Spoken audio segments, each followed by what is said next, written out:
In the flickering shadows of test screenings, some science fiction films didn't just falter, they triggered something deeper. Audiences walked out. Others stayed, frozen, not by suspense, but by a discomfort too hard to explain. And then, the reels changed. The 1,970 seconds through the early 2000s were an era of experimentation in sci-fi. Visionaries weren't just imagining the future, they were confronting humanity's darkest instincts, often far ahead of their time.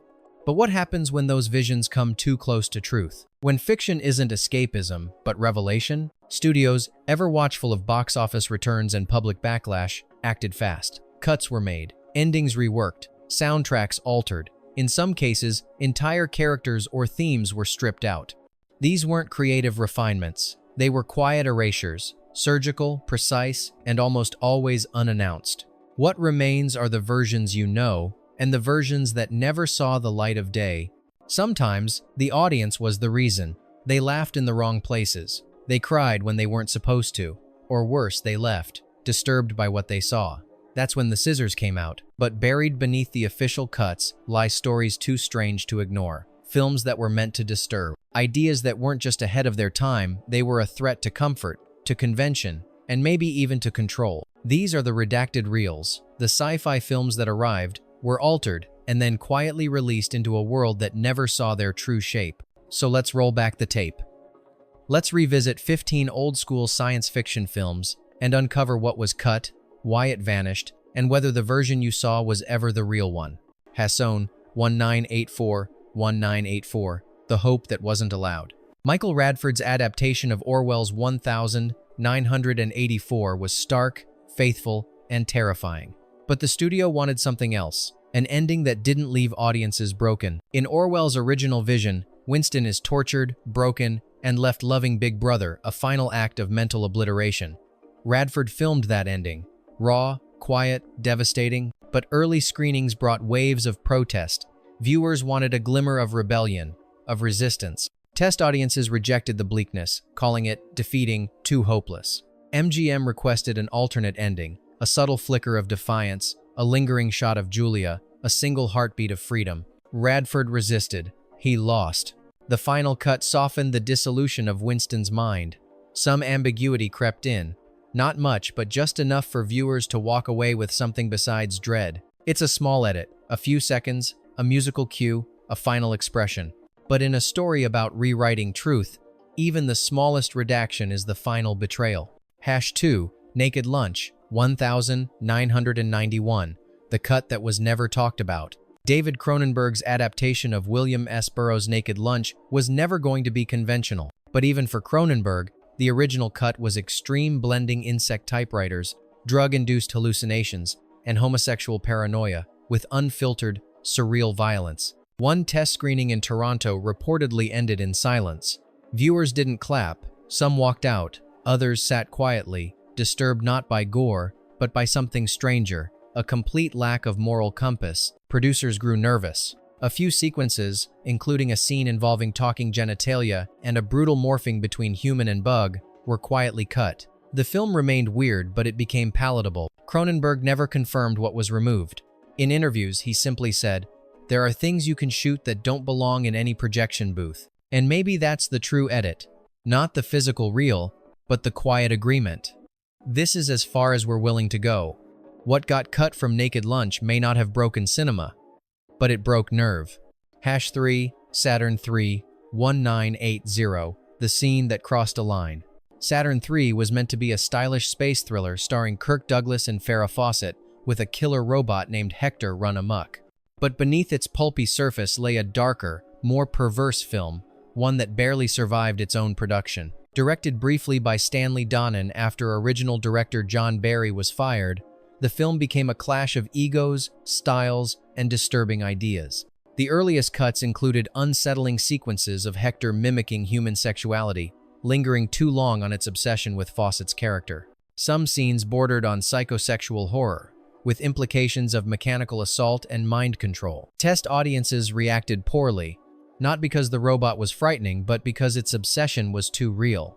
The implication that a machine could inherit and amplify human lust unnerved viewers. Producers trimmed entire scenes, Dialogue was altered to downplay Hector's sentience. What remained was a confused thriller with occasional brilliance. But the version that scared people wasn't the one that flopped, it was the one no one got to see. And maybe that's the tragedy. The film didn't fail because it was bad. It failed because it was censored into incoherence. #4. The Quiet Earth, 1985. The alternate ending that spoke too loudly. In this New Zealand cult gem, a man wakes up to a world where everyone else has vanished. The film explores loneliness, guilt, and quantum disruption with eerie silence and existential weight. But there was a second ending. The version screened privately to select audiences didn't end with the protagonist alone on an alien world. It went further, showing his body split into multiple versions, suspended in time, screaming into the void. It was experimental, abstract, and according to producers, too upsetting for general release. The scene was cut. What remained was poetic ambiguity, a single man on a strange shore, looking up. But the original climax suggested something more, that reality hadn't shifted. He had fractured. It's a subtle difference, but one transforms the story into a riddle about reality. The other turns it into a cry against guilt and fragmentation. Which version lingers longer? The one that fades or the one that was silenced? #5. Colossus. The Forbin Project, 1970.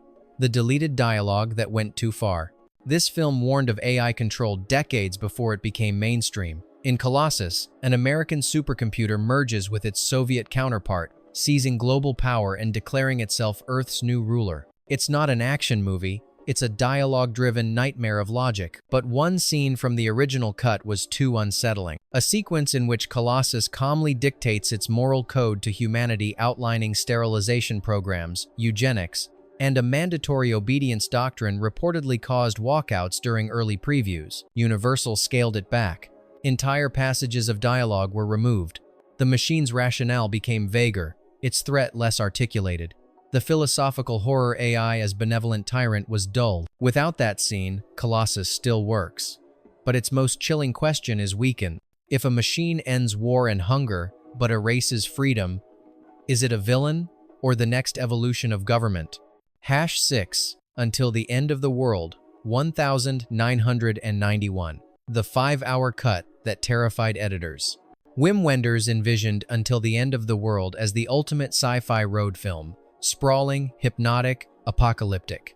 Set in the near future, it followed a woman traversing continents to return a device that can record dreams, while nuclear satellites threaten global annihilation. But when Wenders submitted his original cut, 295 minutes long, distributors recoiled. Test audiences were overwhelmed, not by confusion, but by existential fatigue. The film wasn't thrilling. It was meditative, spiritual, and slow by design. That didn't sell. Studios demanded cuts. Nearly 2 hours were removed. Subplots vanished.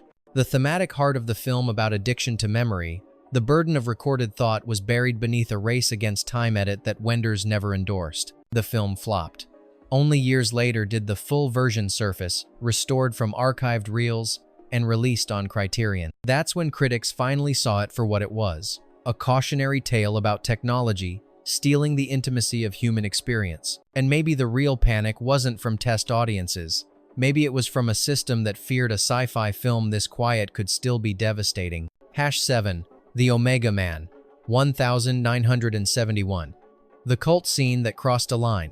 In The Omega Man, Charlton Heston plays the last normal man in a world overrun by nocturnal mutants, victims of a biological war. But the villains weren't just monsters, they were a cult, and that made audiences nervous. The original version of the film leaned heavily into the religious allegory. The mutants, known as the Family, had scenes resembling sermons, rituals, and excommunications, presented with eerie calm and unsettling conviction. Heston's character, a messianic figure armed with science and guns, was clearly positioned as both savior and heretic. During test screenings, these scenes drew discomfort, especially among religious viewers. Some perceived it as a parody, others saw blasphemy. Warner Brothers quietly trimmed multiple scenes. The Family became more like standard villains, less cult, more mob. The conflict, once philosophical, became physical. And with that, the film lost its most haunting question. If science makes you immune, but faith makes you human, who's really the outcast? Hashite, Phase 4, 1974, The Lost Final Montage. Phase V is one of the most visually hypnotic sci-fi films ever made, a slow-burn cerebral tale about ants developing collective intelligence and turning against humanity. But for decades, viewers wondered, why does it end so abruptly? That's because the theatrical cut was missing its climax. Originally, director Saul Bass crafted a surreal, wordless final sequence, a kaleidoscopic montage in which man and ant merge into a new evolutionary step. It was abstract, symbolic, and deeply unsettling. When shown to test audiences, the reaction was bewilderment. Paramount cut the entire sequence, replacing it with a more conventional wrap-up. The reels containing the original ending were stored and for years presumed lost. It wasn't until 2012 that the footage resurfaced. Grainy and incomplete, it revealed a vision far more ambitious than what had been released.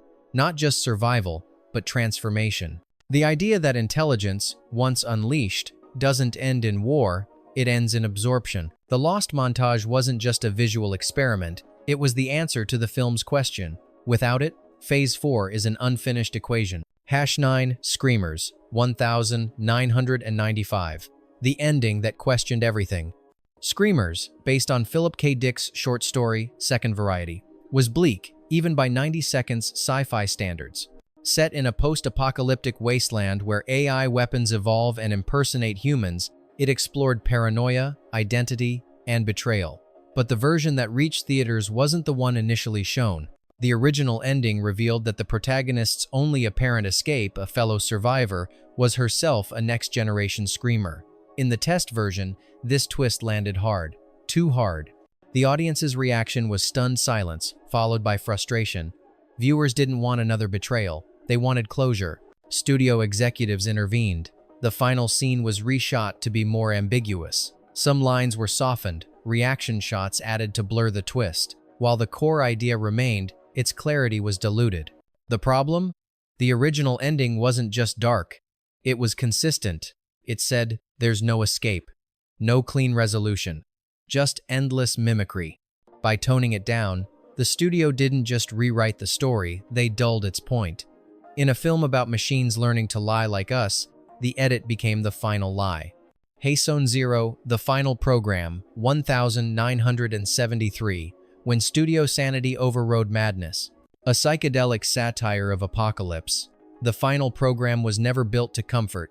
Adapted from Michael Moorcock's novel, the film followed Jerry Cornelius, a messianic antihero navigating a decaying world on the verge of collapse. But when it premiered to test audiences, confusion reigned. The original cut featured a chaotic finale involving genetic fusion, a new post-gender being, and a biting critique of eugenics and identity. But studio executives feared backlash not just for the film's content, but for its tone.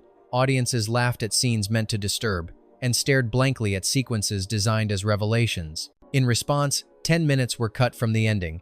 Dialogue was softened. Sound effects were altered to remove shrill sonic dissonance. Moorcock, outraged, called the changes a butchering of concept. What was meant to be an unclassifiable ending became for safer. Stranger still, the altered version became a cult item, not for what it said, but for what it almost said. And when the story is about building the next evolution of humanity, who decided it was too much for ours? Hasunon, The Lathe of Heaven, 1980. Dreams Too Powerful for Broadcast. Based on Ursula K. Le Guin's novel, The Lathe of Heaven, told the story of a man whose dreams alter reality, sometimes with disastrous consequences. The film, made for PBS, was bold, cerebral, and, for some viewers, deeply unsettling. The initial cut contained nightmarish sequences of nuclear war, racial erasure, and climate catastrophe, all born from one man's attempt to dream the world better. But during preview screenings, early viewers complained of confusion and psychological discomfort. PBS trimmed several sequences, including imagery of mass death, ambiguous racial transformations, and a dream involving mass sterilization. The edits weren't announced. No public statement was made. The original version vanished into obscurity, aired only once before being replaced. Le Guin herself noted that while the film remained thematically loyal, its most jarring visual elements were muted. What was meant to be a warning about unchecked utopianism became a quieter parable. The irony? A film about reshaping truth had its own truth reshaped. Can a dream be censored and still remain a dream? Hasson 2, AI, Artificial Intelligence, 2001, The Ending That Wasn't Meant to Be. For years, the ending of AI divided audiences. Many believed it veered into sentimentality, offering a strangely uplifting coda where advanced robots resurrect David's mother for one final day. But that wasn't the original destination Stanley Kubrick envisioned. When Kubrick first developed AI, his concept leaned darker, a meditation on longing without reward. David was to remain at the bottom of the ocean, frozen in eternal hope, never reunited with his creator or mother, a tragic loop of artificial yearning. After Kubrick's death, Steven Spielberg inherited the project and softened the ending. But early test screenings revealed confusion. Some viewers interpreted the robotic beings at the end as aliens. Others saw it as manipulative, even dishonest. Spielberg made minor re-edits. Dialogue was adjusted to clarify that these were future machines, not extraterrestrials. The music score was rebalanced, but the tone had shifted irreversibly. The result? A haunting film split between Kubrick's cold dystopia and Spielberg's emotional redemption arc. It's not a single vision, it's two futures colliding. And perhaps the real tragedy isn't David's fate, but the version of the film we'll never see, the one that stayed submerged. Hasson 3, Solaris, 1972, Tarkovsky. The Western cut that wasn't his. When Andrei Tarkovsky delivered Solaris, he didn't expect it to be altered. But for its US release, the film was trimmed by nearly 30 minutes. Key sequences of contemplation, memory, and grief integral to the film's rhythm were removed. Why? American distributors believed Western audiences lacked the patience for Soviet pacing. The cuts gutted more than runtime, they amputated philosophy. The film's long takes, especially those in the library and the Earth montage, weren't indulgences. They were deliberate pauses in a story about memory's fragility and emotional recursion. Tarkovsky was furious. He believed Solaris was meant to resist conventional narrative flow. Cutting it into a tighter package betrayed the point. What makes this redaction especially tragic is that many Western viewers first encountered Solaris through this shorter version, never realizing they were watching an echo, not the original meditation. And if a sci-fi film about memory and loss loses part of itself, can it still remember what it was? Hasson 4, Altered States, 1980, When Evolution Becomes Heresy. Altered States was never an easy film. Based on Paddy Chayefsky's screenplay, it explored the merging of consciousness, evolution, and religious ecstasy through a series of drug-induced regressions. But when Ken Russell directed it, things got vivid. The original test cut included prolonged hallucination sequences, Jesus morphing into a lizard, crucifixions erupting into lava, and a sensory assault of primal, religious iconography. Audiences were stunned, not in awe, but in confusion and disgust. Many couldn't even describe what they'd seen. Warner Brothers intervened. The hallucinations were trimmed, reordered, and softened. Chayefsky disowned the final product, removing his name. What remains is still intense, but far from the unfiltered descent into theological chaos that Russell envisioned. The irony? The movie is about losing the self in the search for truth. But in the editing suite, it was the film that lost its identity. Hasson 5, Event Horizon, 1997, The Lost Hell Footage. Before torture porn became a subgenre, Event Horizon went there accidentally. When test audiences were exposed to its original cut, they didn't just flinch, they recoiled. Some reportedly walked out during the film's hell sequence, a rapid-fire montage of mutilation, sadism, and glimpses of a doomed crew consumed by madness. Director Paul W.S. Anderson had pushed for a descent into cosmic horror, drawing on Clive Barker and Lovecraft. But the studio panicked, Paramount demanded cuts, and what was left on the editing room floor has since become legend. Lost reels of graphic violence, including images filmed with real amputees and porn actors to simulate agony beyond fiction. Only fragments survive today, a few seconds recovered from VHS dailies, grainy and disturbing. The full uncut version, never released, and according to Anderson, never likely to be recovered. What's eerie isn't just what was removed, it's what that footage meant. It wasn't gore for shock's sake. It was a vision of hell generated by a sentient ship, reflecting the darkest impulses of its crew. It suggested the line between technology and spiritual damnation was razor thin. So why was it cut? Because audiences couldn't handle it, or because it touched something studios feared more than low ticket sales. Existential dread. Bonus fact: The Visitor, 1979. The cult film that was never the same twice. And before we close the file on these redacted reels, let's talk about a film that was so unstable, it seemed to rewrite itself with every screening. The Visitor, 1979, is a chaotic blend of science fiction, horror, and biblical prophecy, often described as The Omen meets Close Encounters on Acid. Directed by Giulio Paradisi and financed partly by an eccentric Atlanta businessman, the film starred John Huston, Shelley Winters, and even a young Lance Henriksen.